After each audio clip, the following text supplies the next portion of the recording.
Hi, I'm Monica with the Stop Mandated Shunning Project. I keep a list of organizations, religious or otherwise, that practice mandated shunning to control their members, and I recently added a new group to that list, Calvary Temple. I learned about this group thanks to a Washington Post article from 2018, which I will link in the description.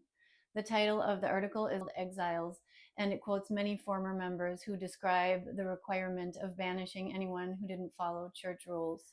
Calvary Temple has some scriptural reasons for why they practice shunning, and lo and behold, it's some of the same scriptures and biblical comparisons that Jehovah's Witnesses and other groups use for the same practice.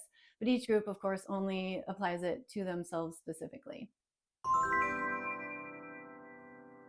I found out about some heartbreaking scare tactics used by Calvary Temple. When someone is banished, they're described as being killed. And in case someone is considering leaving, they're sure to describe the life of anyone who leaves as an absolute disastrous train wreck.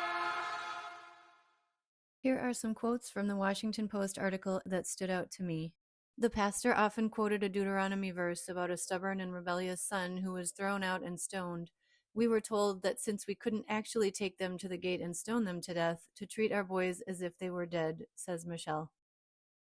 I ran into my sister a few times and I treated her terribly, Erica says. I would either tell her she was going to hell or just completely ignore her. I felt justified and like I was in the right. Scott, the pastor, reinforced the godliness of shunning, describing exiles as children of Satan. He exaggerated their struggles outside the church to instill fear in those who remained. He used to say, look at the people who leave. Their lives are shipwrecked. They get divorced, they get cancer, says Ellen, who left Calvary in 2008. Former member Erica packed up all her things, wrapped them in a sheet, and climbed out the window of her parents' house in the middle of the night in 2013 when she was 22. Since she left, Erica has spoken to her parents only once when they tried to get her to come back to the church. Marcia says she has never met her 3 grandchildren because her daughter still belongs and won't let her speak to them. Everyone knew what would happen if they didn't obey church orders, former members say.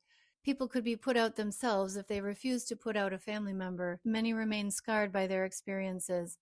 How are they and their families to heal, not just from the wounds they say that Calvary inflicted on them, but from the wounds they inflicted on one another while in the church?